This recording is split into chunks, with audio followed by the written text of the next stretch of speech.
వీక్షకులకు స్వాగతం, నమస్కారం. ఉప ముఖ్యమంత్రి పవన్ కళ్యాణ్ పేరు ఊసి ఎత్తే స్థాయి కూడా లేని వైఎస్ఆర్ కాంగ్రెస్ పార్టీ నాయకులు జర్నలిస్ట్ అని చెప్పుకునే జర్నలిస్ట్ కొమ్మినేని శ్రీనివాసరావు వ్యాసాలు రాయటం, మాట్లాడటం విడ్డూరంగా వింతగా ఉంది. పవన్ కళ్యాణ్ తను సినిమాల్లో నటించి ఆ వచ్చిన డబ్బులు పేదలకు పంచిన చరిత్ర ఆయనకు ఉంది. ఆ పేదల రక్తం తాగి జలగలాగా పీల్చి పిప్పి చేసి ఆ పేదల ఉసురు తీసి లక్షల కోట్ల రూపాయలు దోసుకున్న చరిత్ర జగన్మోహన్ రెడ్డికి ఉంది. ఆ జగన్మోహన్ రెడ్డి అరాచకాల మీద మాట్లాడకుండా, ఆ జగన్మోహన్ రెడ్డి దోపిడీ మీద వ్యాసాలు రాయకుండా కొమ్మినేని శ్రీనివాసరావు లాంటి జర్నలిస్టులు పవన్ కళ్యాణ్ గురించి వ్యాసాలు రాసే స్థాయికి వచ్చాడంటే ఎంత చిల్లరముట్టి ఉంటుందో అర్థం చేసుకోవచ్చు. కొమ్మినేని శ్రీనివాసరావు వ్యాసం వెనక అర్థం ఏంటి? జగన్మోహన్ రెడ్డి దండుపాలెం బ్యాచ్ పవన్ కళ్యాణ్ మీద చేస్తున్న ఆరోపణలు ఎలా చూడాలి? పవన్ కళ్యాణ్ చేసిందేంటి? జగన్మోహన్ రెడ్డి చేతగానితనం వల్ల చేయకుండా పారిపోయిందేంటి? అడిగి తెస్తున్న ప్రయత్నం చేద్దాం. విశ్లేషించడానికి మనతో పాటు ఉన్నారు సోషల్ యాక్టివిస్ట్ శ్రీలీల గారు. వారిని అడిగి మనం విశేషాలు తెలుసుకుందాం. నమస్తే సార్. నమస్తే అండి. మీరు జగన్మోహన్ రెడ్డి పరిపాలన వ్యవహారాలు చూశారు, దోపిడీ విధానం చూశారు. జగన్మోహన్ రెడ్డి పార్టీలో ఉన్న దండుపాలెం బ్యాచ్ వాళ్ళ దుర్మార్గాలు, అరాచకాలు చూశారు. జగన్మోహన్ రెడ్డి పరిపాలన ఉన్నప్పుడు కూడా పవన్ కళ్యాణ్ గారు కడప జిల్లాలో రైతులు ఇబ్బంది పడతా ఉంటే ₹1,00,000 ఆ రైతులకు ఇచ్చిన పరిస్థితి అయింది. అనేక సందర్భాల్లో మనం చూసాం. బోట్లు తగలబడినప్పుడు ఆయన ఆదుకున్నాడు, ఆయన తుఫాన్ అప్పుడు ఆదుకున్నాడు. తెలంగాణలో వరదలకు ఇబ్బంది పడ్డ ప్రజల్ని ఆయన ఆదుకున్నాడు. కోట్ల రూపాయలు ఆయన విరాళ రూపంగా ఇచ్చాడు. ఏ కార్యక్రమాన్ని తీసుకోండి. జగన్మోహన్ రెడ్డి ప్రజలు ఇబ్బందులు పడతా ఉంటే ఆ ప్రజల సొమ్ము లక్షల కోట్లు దోచుకుని మంచినీళ్ళ ప్యాకెట్లు ఇవ్వటం కూడా మనసొప్పని మనిషి జగన్మోహన్ రెడ్డి. ఆ జగన్మోహన్ రెడ్డి భజన చేస్తా, ఆ జగన్మోహన్ రెడ్డి ఇంద్రుడు సూర్యుడు అనుకుంటా కీర్తించుకుంటా, ఆ జగన్మోహన్ రెడ్డి వేసి చిల్లర కక్కుతుపడి కొమ్మినేని శ్రీనివాసరావు, పేర్ని నాని, అంబటి రాంబాబు లాంటి అచ్చోసిన ఆంబతులు పవన్ కళ్యాణ్ గారిని విమర్శించడాన్ని ఎట్లా చూస్తారు, ఎట్లా విశ్లేషిస్తారు? ఆ రోజున పవన్ కళ్యాణ్ గారు బోట్లు ఏదైతే యాక్సిడెంట్ జరిగావంతా కూడా ఫైర్ యాక్సిడెంట్ తగలబడిపోతే ఒక్కొక్క బోటుకి సంబంధించి ₹40,000 ఆయన స్తోమత తగ్గట్టుగా ఆయన చెప్పారు కదా ఎన్నో సందర్భాల్లో, నేను పార్టీని మెయింటైన్ చేయాలంటే ఖచ్చితంగా నాకు సినిమాలు తీసుకొని ఆ డబ్బుతోనే అని. మరి జగన్మోహన్ రెడ్డి లాగా ఆయన లక్షల కోట్లు, వేల కోట్లు ప్రజల నుంచి అన్యాయంగా అక్రమంగా దోచుకోలేదు, ఎక్కడా కూడా దొంగ సొమ్ము కూడబెట్టుకోలేదు. కాబట్టి ఆయన తగ్గట్లుగా ₹40,000 అక్కడ ఉన్న అన్ని బోట్లకు ఇస్తే వైఎస్ఆర్సీపీ పార్టీ అధికారంలో ఉంది ఆ రోజున. మరి ఆ రోజున ప్రభుత్వం నుంచి ఏదైతే వాళ్ళకి రావాల్సిన ఆ ఎక్స్గ్రేషియా ప్రకటించకుండా పవన్ కళ్యాణ్ గారి దగ్గర నుంచి తీసుకున్నట్లయితే మా ప్రభుత్వం నుంచి వచ్చేది మీకు అందదు అని చెప్పేసి ఒక కండిషన్ పెట్టారు. ఏం చేయాలండి? అమ్మ పెట్టదు, అడక తినేవదు అన్నట్లుగా వాళ్ళ ప్రవర్తన. ఈ రోజున వీళ్ళు మాట్లాడతారు పవన్ కళ్యాణ్ గారి గురించి. ఆయన ఊగిపోతూ మాట్లాడాడు ఎలక్షన్కు ముందు. అదంతా చూసి ప్రజలు ఈయనేదో చాలా అన్నిటికీ కట్టుబడి ఉంటాడు, ఖచ్చితంగా కాలర్ పట్టుకొని నిలదీస్తాడు, ప్రజలకు మంచి చేస్తాడని చెప్పి ఓటేశారని. ఈరోజు మంచి చేయట్లేదా? గట్టిగా మాట్లాడితేనేనా? ఆయన చేసిన మంచిలో 0.0001% కూడా జగన్మోహన్ రెడ్డి కానీ ఆ పార్టీలో ఉన్న నాయకులు కానీ చేసి ఉండరు ప్రజలకి. ఖచ్చితంగా చేసి ఉండరు, అందులో ఎటువంటి సందేహం లేదు. ఎవరిని అడిగినా చెప్తారు. ఎందుకంటే మాటలే కానీ చేతలు ఎక్కడా ఉండవు. అదేమంటే మాట తప్పం మడని తిప్పం అంటారు. చేసేవన్నీ తిప్పటాలు తప్పటాలే. మరి వీళ్ళు ఈ రోజున పవన్ కళ్యాణ్ గారి గురించి మాట్లాడటం, వాళ్ళు ఏదైతే ఈ ఫ్లైట్ల గురించి, స్పెషల్ చార్టెడ్ గురించి, వీళ్ళు గంటకి 8 లక్షలు ఖర్చు పెట్టుకొని వచ్చింది ఎవరు? ఆంధ్ర నుంచి. ఆయన గంటకి 8 లక్షలు ఖర్చు పెట్టుకుని ఆయన ఇచ్చాడా ఎవరు ఇచ్చారనేది పక్కన పెడితే, జగన్మోహన్ రెడ్డి తన 5 ఏళ్ల పరిపాలన కాలంలో ₹222 కోట్ల ప్రజల సొమ్ము ఖర్చు పెట్టి ఏమి ఓడ బెరికాడని చెప్పి ప్రజలు అడుగుతున్నారు. ఆర్టీఐ నివేదిక వచ్చింది కదా, మరి ఆర్టీఐలో స్పష్టంగా తెలిసింది. అవును, ₹222 కోట్ల ఖర్చు పెట్టి ₹2,22,000 పరిశ్రమ కూడా తేలేని అసమర్థుడు జగన్మోహన్ రెడ్డి. ఆ జగన్మోహన్ రెడ్డి చేసిన తప్పిదాలని ప్రజలకి తెలియకుండా ఉండటం కోసం పవన్ కళ్యాణ్, బాబు గారిను ఇంకొకరు విమర్శిస్తారు ఈ సన్నాసులు. ఈ సన్నాసులు ఆ జగన్మోహన్ రెడ్డి చేసిన తప్పులు కూడా ఎత్తు చూపిస్తా ఇవాళ ప్రశ్నిస్తే సమాధానాలు కరెక్ట్గా వస్తాయి. అట్లా కాదండి. అసలు ఈ కేఎస్ఆర్ గారికి నేను పెద్దోడిని అయిపోయాను, 75 ఏళ్ళు వచ్చినాయి, వయసు రంగా కాదు కదా, జ్ఞానం ఉండాలి కదా మనిషికి. ఈ రోజున జర్నలిస్ట్ అని చెప్పుకుంటూ ఆ రోజున పోలీసులు అరెస్ట్ చేయడానికి వస్తే నువ్వు మాట్లాడిన మాటలు, మరి పక్కన కృష్ణ పెట్టి వేసేల రాజధాని అంటే నవ్వుకుంటూ లక్ష్మీపార్వతి గురించి మాట్లాడుతున్న నువ్వు, ఈ రోజున ఆమె ఏదో గొప్ప నీతివంతురాలని చెప్పేసి చెప్తున్న నువ్వు, ఈ రోజున పవన్ కళ్యాణ్ గారి గురించి, లోకేష్ గారి గురించి, చంద్రబాబు నాయుడు గారి గురించి, ఆంధ్ర రాష్ట్ర ప్రజల భవిష్యత్తు గురించి మాట్లాడంటే ఎవరైనా నమ్ముతారా? ఆంధ్ర రాజధానిని నువ్వు తిట్టించడం అంటే అది నీచమైన భాష. అంత జుగుప్సాకరంగా ఎవరు మాట్లాడరు. ఒక కట్టుబాట్లకి ఇదిగో నేను ఈ వృత్తిలో ఉన్నాను, ఈ వృత్తిలో ఉండటానికి నేను ఇదిగో ఈ కండిషన్స్ ఉంటాయి, నేను ఈ నీతి నియమానికి కట్టుబడి ఉంటాననేది ఏ రోజన్నా ఆలోచన ఉంటే మీకు అలాంటి మాటలు మాట్లాడించరు. మళ్ళీ దాని గురించి ఈయనంటాడు ప్రజలకు ఎందుకు చెప్తాను సారీ జగన్మోహన్ రెడ్డి గారు భారతిరెడ్డికి చెప్తానని చెప్పిన మాట్లాడిన ఈ కేఎస్ఆర్ ఈ రోజున ఈయన ఆర్టికల్ చదువుతుంటే ఈయన మాట్లాడతాడు తలా తోకలేని మాటలండి అవన్నీ కూడా. ఇప్పుడు ఈ రోజున ఏ సంక్షేమ పథకాలు ఈయన ఎంతమంది పిల్లలుంటే అంతమంది పిల్లలకి ఇస్తానని చెప్పి ఇవ్వకుండా ఎగ్గొట్టింది జగన్మోహన్ రెడ్డా? ఇంట్లో 12 మంది 16 మంది పిల్లలున్నా కూడా ఇచ్చింది తల్లికి వందనం చంద్రబాబు నాయుడు గారా? మరి ఆ మాత్రం ఆయనకి సోయలేదా, ఆలోచన లేదా? కోమాలోకి ఏమైనా వెళ్ళిపోయాడా? ఇప్పుడే బయటకు వచ్చాడా కోమాలో నుంచి? లేదు కదా, స్పృహలోనే ఉన్నాడు కదా. 3 సిలిండర్లు ఇస్తానన్నారు, ఇచ్చారు. ఫ్రీ బస్ అన్నారు, బస్ ఇస్తున్నారు. అవును, రైతులకి ఇప్పుడు 2 విడతలు ఇచ్చారు 14,000. జగన్మోహన్ హయాంలో 13,000 రూపాయలు మాత్రం ఇచ్చారు. అది కేంద్ర ప్రభుత్వం ఇచ్చే 6,500తో కలిపి 13,000 ఇచ్చారు. అది కూడా 5 ఏళ్లలో 3 సార్లు 2 సార్లు ఎగ్గొట్టారు. మళ్ళీ సరిగ్గా ఇవ్వాలి అవి కూడా. అది కాదండి, పెన్షన్ 1000 రూపాయలు పెంచుతానని చెప్పింది జగన్మోహన్ రెడ్డి. ఏం చేశాడు? 250 250 250 నువ్వు పెంచుకుంటా వెళ్ళి నువ్వు లక్షల కోట్లు కొట్టేశావు.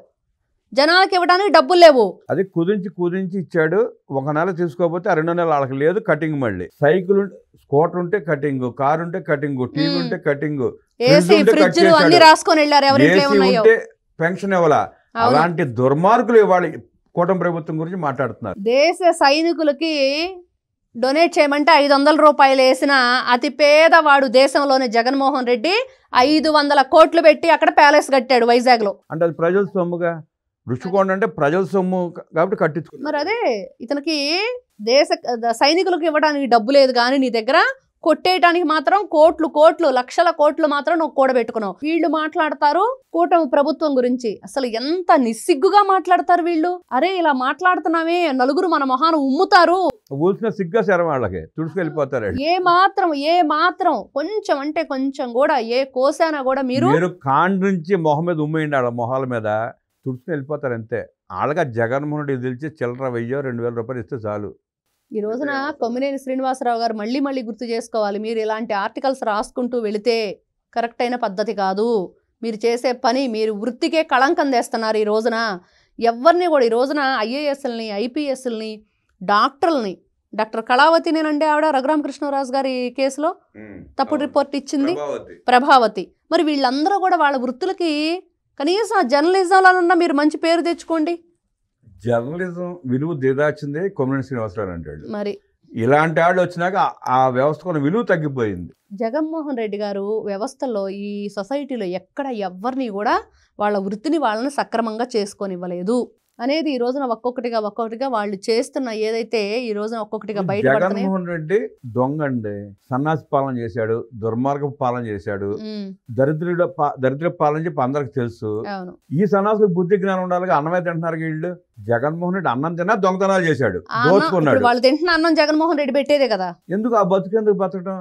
నువ్వు నిజాయితీగా ఉండదలుచుకుంటే నిజాయితీగా ఉండే వాళ్ళు చాలా మంది బతుకుతున్నారు ప్రపంచంలో. బాత్రూంలో బాబాయ్ వేయించుకున్నట్టు వేయించుకోవాలంటారా మీరు? ఇంకా అదే ఎందుకు అక్కడ దాకా వెళ్ళటం ఎందుకు? వీళ్ళు తెచ్చుకున్నారు, కోరి తెచ్చుకున్నారు. ఈ రోజున ఎంతో మంది అలాగా కోరి తెచ్చుకొని ఈ రోజున అటు ముందు చూస్తే నువ్వు ఈ వెనక చూస్తే గొయ్యి అన్నట్లుగా ఏం చేయాలో అర్థం కాక జగన్మోహన్ రెడ్డి అవినీతి కబంధ హస్తాల్లో వీళ్ళంతా చిక్కుకుపోయారు అనేది వాస్తవం. ఈ రోజున వీళ్ళు ఇలాంటి మాటలు మాట్లాడుతూ కూటమి ప్రభుత్వం గురించి బురద జల్లుతూ విషం జిమ్ముతూ. ఆనాడు అంటే డబ్బులకు తెలుసో తెలియకో చిక్కుకుపోయారు, బయటికి రాలేని పరిస్థితి. ఇవాళ జైల్లో మొగ్గుతున్న చూసాడైనా బుద్ధి జ్ఞానం తెచ్చుకోవాలిగా, ఇవాళకైనా కొంచెం సోయి రావాలిగా, ఇంకా అంతా మునిగాక ఆత్మ పరిశీలన చేసుకోవాలిగా.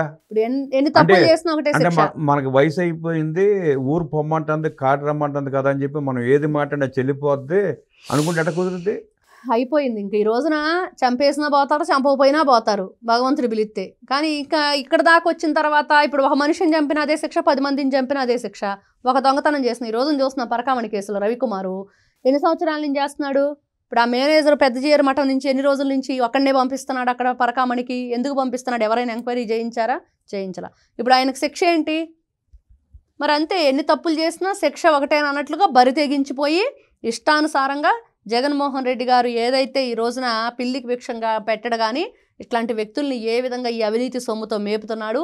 వీళ్ళంతా కూడా అవినీతి సొమ్ము తిన్న వ్యక్తులుగా మరి ఆయన మోచేతి నీళ్లు తాగుతున్న వ్యక్తులకు ఇలాంటి మాటలు మాట్లాడటం, ఇలాంటి రాతలు రాయటం నిజంగా చాలా చాలా చాలా దురదృష్టకరం రాష్ట్రానికి. మోచేతి నీళ్లు తాగితే ఒక రకంగా ఉంటది, జగన్మోహన్ రెడ్డి చేయి కడుక్కుని నీళ్లు తాగుతున్నారు సన్నాసులు అంత, అది ప్రాబ్లం. చాలా ఘోరంగా ఉంది ఇది. చేయి కడుక్కుని పారబోస్తారు చూసారు నీళ్లు, వాడెవడో ఉండేవాడంట, ఆ నీళ్లు తాగుతారు సన్నాసులు అంతా, అది ఇబ్బంది. పిసినారాడు ఉండేవాడంట, ఎంగిలి కంచం కడిగేసి తాగేసేవాడంట, కుడితి నీళ్ళు ఎందుకు గేదెకు పోయటం అన్నట్లుగా. అట్లాంటి అంటే ఇప్పుడు ఆ కంచం కడిగి నీళ్ళు తాగుతూ ఉంటారు. ఏదైనా సరే ఇంకా ఇట్లాంటి వ్యక్తుల గురించి చెప్పుకోవటం, వీళ్ళ గురించి మాట్లాడుకోవటం, వీళ్ళు చేస్తున్న పనులు, ఇట్లాంటి రాతలు రాయొద్దని ఆయన చెప్తున్నా. మరి ఏం చేస్తారు, ఎలాంటి నిర్ణయం తీసుకుంటారు? ఆపకపోతే అరవ కామాక్షంకి ఏం జరిగింది? అవును, ఇల్లు కూల్చేశారు ప్రజలు. ఏంటండి వీళ్ళు అక్కడ మద్యం కుంభకోణంలో భిక్షగాళ్ళని వదిలిపెట్ల, ఈవిడ కూడా చిత్తు కాగితాలు ఏరుకునే వాళ్ళ బిడ్డల్ని తీసుకొచ్చి ఈవిడ సాకి, ఎందుకు సాకింది అని అంటే గంజాయి అమ్మించడానికి 14 కాలేజీలు, 14 స్కూల్స్. మరి మొన్న లోకేష్ గారి ముందు ఒక తల్లి ప్రత్యేకంగా పక్కకు పిలిచి కాళ్ళ మీద పడి ఏడుస్తుంటే నా బిడ్డను చంపేయటం ఒక్కటే నాకు దిక్కని, ఎంత ఘోరంగా ఉందండి, ఎంత దుర్మార్గంగా ఉంది. ఆ దృశ్యం చూసిన తర్వాతే నారా లోకేష్ దృఢమైన అభిప్రాయానికి వచ్చాడు. ఆయన చాలా దుర్మార్గం, గంజాయిని రూపుమాపాలి అన్న ఏకైక లక్ష్యంతో కఠినంగా ఆ వ్యవస్థను రూపుమాపాలి. 5 ఇళ్ళు నిలువున కూల్చేయటం, ప్రతి ఒక్కరం కూడా దానికి మద్దతు ఇస్తున్నాం ఈ రోజున.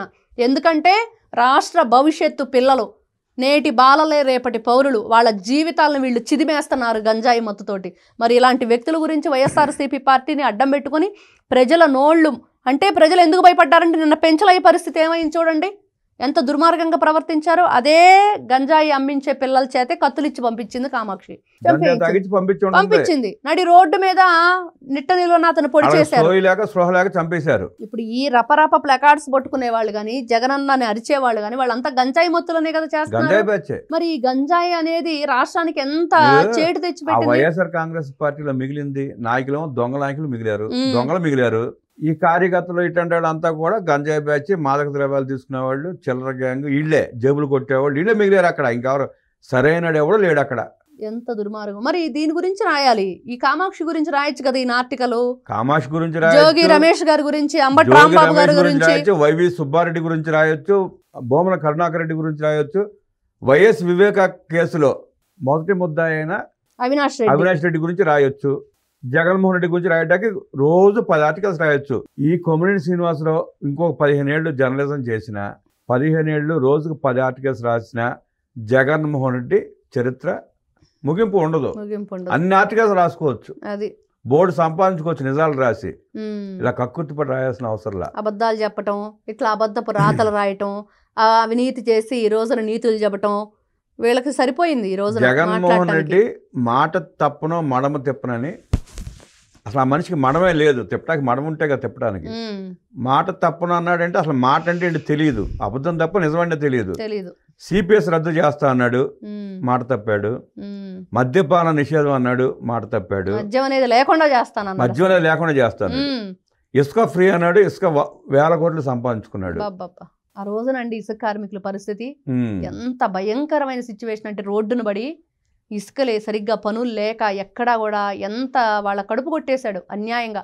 ఆర్టీసీ కార్మికుల్ని ప్రభుత్వంలో విలీనం చేసి మీ జీతాలు పెంచేస్తా అన్నాడు, వాళ్ళని నిలువున ముంచేశాడు. విధంగా చెప్పుకుంటూ వెళ్తే ఆ రోజున ఆర్టీసీలో పైన రూఫ్ పోయి అందరూ కూడా గొడుగులు వేసుకొని, బస్సులో కూడా గొడుగులు వేసుకొని వెళ్ళే పరిస్థితి వర్షాకాలంలో, అంత అధోగతి పాలు చేశాడు ఆర్టీసీని ఆ రోజున జగన్మోహన్ రెడ్డి గారు. అన్ని మాటలు తప్పిన మడమ తిప్పేసి పారిపోయిన జగన్మోహన్ రెడ్డి పరిపాలనలో జరిగిన అవకతవకలు, దోపిడీల గురించి ఒక చిన్న వ్యాసం కూడా రాయలేని కొమ్మినేని శ్రీనివాసరావు ఇవాళ పవన్ కళ్యాణ్ గురించి విమర్శిస్తూ వ్యాసాలు రాసే స్థాయికి వచ్చాడంటే, జగన్మోహన్ రెడ్డి మోచేతి నీళ్లు కాదు ఎంగిలి నీళ్లు తాగి ఆ రకంగా ప్రవర్తిస్తున్నాడంటూ విశ్లేషించిన శ్రీలాగారి ధన్యవాదాలు తెలియజేస్తూ నమస్కారం.